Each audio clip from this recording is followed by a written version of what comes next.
channel YouTube Tanya Kak Rani, di mana teman-teman bisa bertanya tentang psikologi, tentang love, life, and beauty. Dan Kak Rani siap untuk menjawab. Tapi sebelum kita mulai berbincang-bincang tentang topik kali ini, ayo like dulu yuk videonya Kak Rani, komen di bawah ini, terus subscribe tuh, ada tanda loncengnya kan, subscribe ya. Jadi setiap kali ada video baru, teman-teman bisa menyimak dan ikutin update tentang info-info kesehatan mental, psikologi, love, life, and beauty. Teman-teman, hari ini Kak Rani pengen ngobrol nih tentang gimana sih caranya bisa menjadi pribadi yang baik, bisa menjadi pribadi yang humanis di tengah pandemi corona. Susah ya kayaknya teman-teman ya. Kak Rani juga paham sih, teman-teman kita di luar sana tuh banyak sekali yang mengeluh, Kak, aku semakin psikosomatis nih, Kak, kayaknya aku malah jadi sakit pikiran, aku tegang, aku cemas, aku stres. Nah, kalau udah cemas, kalau udah stres, kalau udah tegang, kalau udah psikosomatis, kita mana bisa peduli sama sesama kita dan menjadi pribadi yang humanis. Kayaknya susah ya. Kita cuma peduli sama masalah kita sendiri aja. Iya, tapi hari ini Kak Rani akan mengajak teman-teman untuk menjadi pribadi yang lebih humanis. Yuk, tapi sebelumnya kita simak dulu yuk, humanis sendiri itu apa sih teman-teman? Nah, jadi humanisme ini adalah sebuah teori di dalam dunia psikologi teman-teman. Tapi sekarang penerapannya general banget loh, di semua ilmu pengetahuan kita sering banget ya dengar istilah humanis. Humanis itu apa sih sebetulnya? Nah, teori humanisme ini disebutkan oleh seorang ahli psikologi yang namanya Abraham Maslow. Jadi Abraham Maslow ini peduli banget teman-teman. Manusia itu kan, manusia kita ini adalah pribadi yang bebas.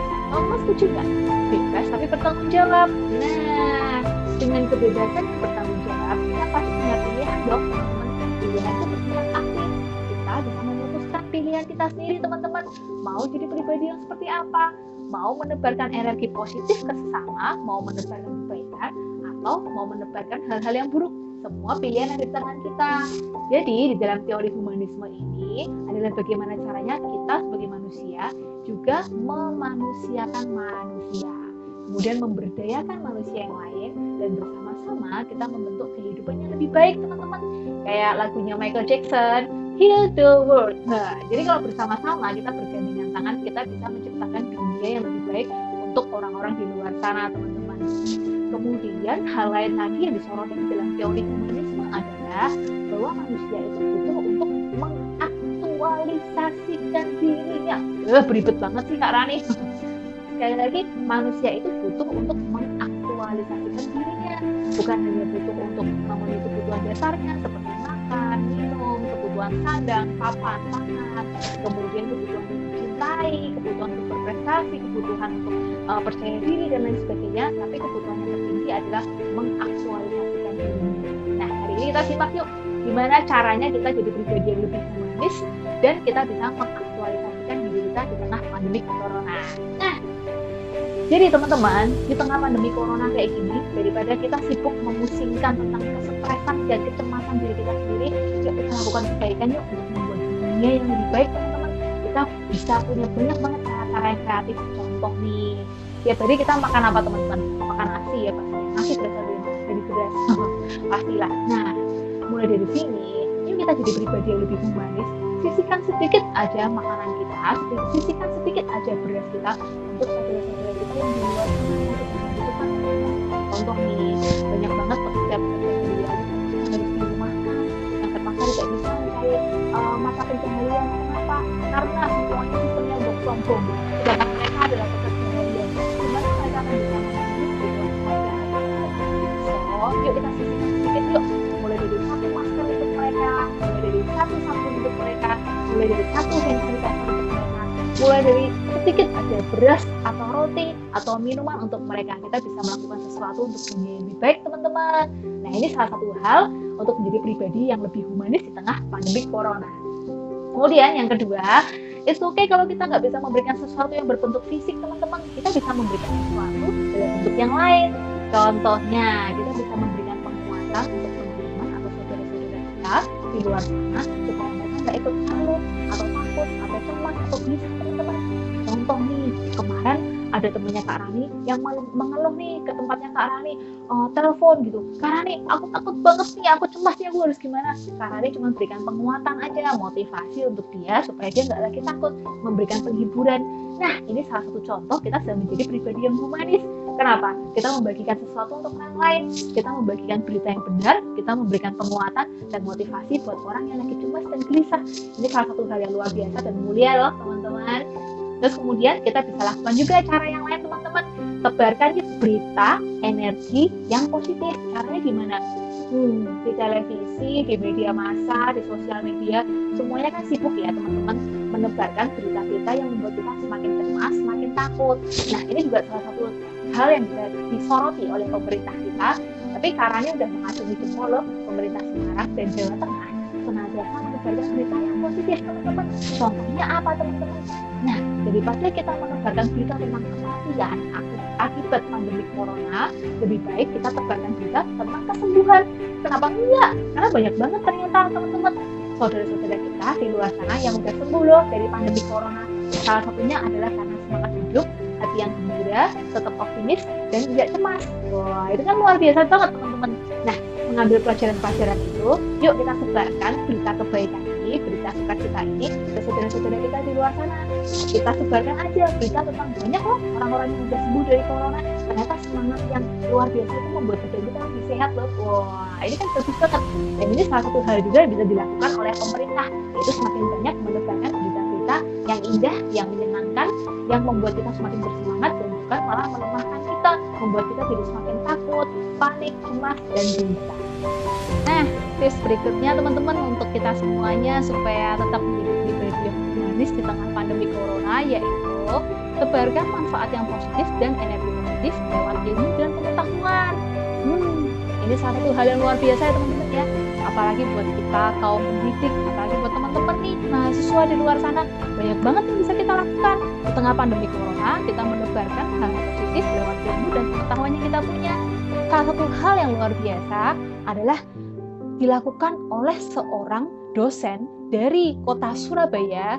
Jadi dosen ini melakukan penelitian tentang bagaimana sih efek psikologis kuliah daring. Nah, ini nih pasti jadi PR nih buat teman-teman di luar sana, terutama mahasiswa ngerasain banget sih. Kuliah daring ini ternyata lebih melelahkan gitu ya daripada kuliah tatap muka biasanya gitu. Nah, ternyata ini juga diteliti loh teman-teman sama seorang dosen dari Surabaya. Jadi beliau melakukan penelitian apa sih efek psikologis yang ditimbulkan dari kuliah daring terhadap para mahasiswa. Nah, surveinya dilakukan kepada 900 orang mahasiswa di seluruh Indonesia. Hasilnya apa teman-teman? Ternyata para mahasiswa tetap lebih suka nih metode kuliah tatap muka gitu.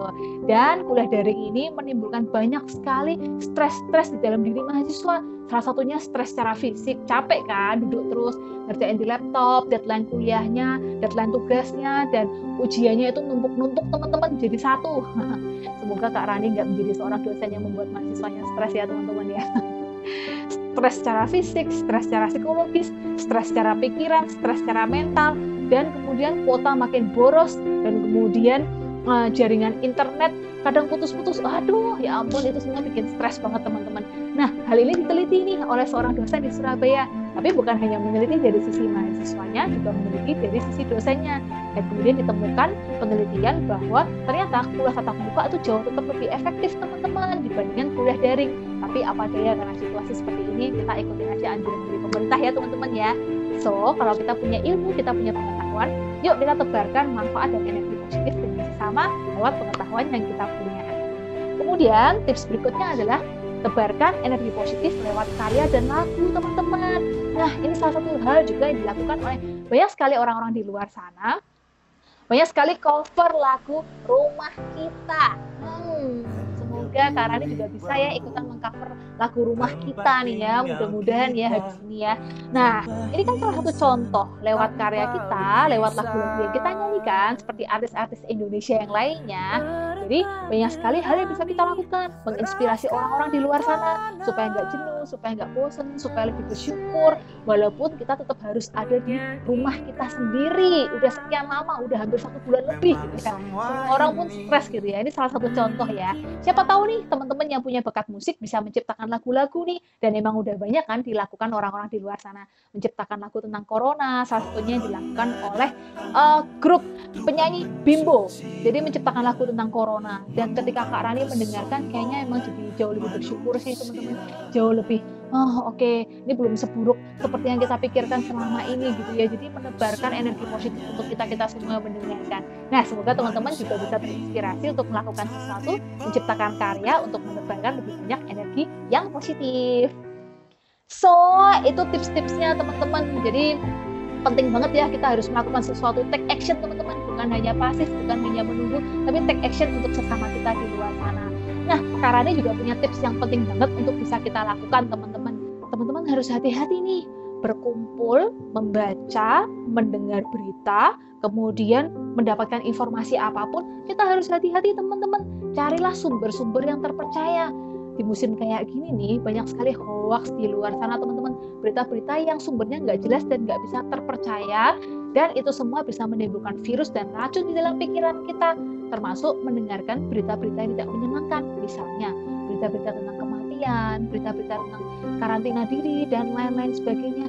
Jadi kita sebagai manusia yang humanis, kita harus pintar memilih-milih berita mana yang membawa dampak positif untuk diri kita, siapa saja orang-orang yang bisa membawa dampak positif untuk diri kita, siapa aja komunitas yang bisa mensupport dan memberikan efek yang positif untuk diri kita. Dekatilah hal-hal yang positif dan jauhilah yang negatif. Kita bisa kok memulai memfilter hal-hal yang kita cari mulai dari sekarang, hal-hal yang kita dengar, hal-hal yang kita baca, dan gimana kita berkumpul dan dengan siapa kita bertemu teman-teman. Nah, itu penting banget untuk kita tetap jadi pribadi yang humanis teman-teman.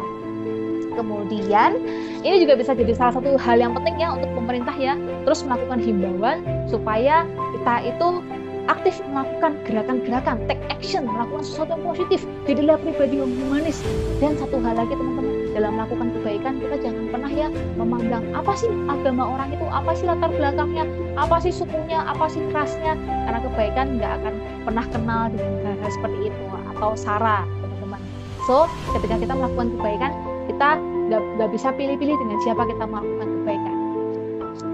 Dan tips terakhir yang akan Kak Rani bagikan hari ini adalah kebaikan tidak akan pernah membuat kita miskin atau kekurangan teman-teman, tapi kebaikan akan membuat kita menjadi pribadi yang lebih kaya, dan kebaikan itu tidak akan pernah kurang untuk dibagikan, tapi kebaikan akan terus semakin banyak ketika kita semakin aktif untuk membagikannya. So teman-teman, itu dia materi hari ini dari Kak Rani. Semoga nggak bikin teman-teman semakin pusing ya, tapi bikin teman-teman tetap semangat, work from home, kita tetap semangat, stay safe, stay healthy, meskipun kita harus kerja dan melakukan aktivitas di rumah teman-teman. Dan yang terakhir teman-teman, jangan lupa untuk subscribe video Kak Rani, dan ketika teman-teman merasa mendapatkan manfaat dari video ini, bagikan yuk ke teman-teman kita di luar sana, karena dengan membagikan video-video yang positif itu adalah salah satu langkah untuk menjadi pribadi yang lebih humanis. Jangan lupa komen untuk bertanya tentang psikologi, love, life, dan beauty. Dan sampai jumpa lagi di edisi video berikutnya. Tetap semangat ya teman-teman. Bye-bye.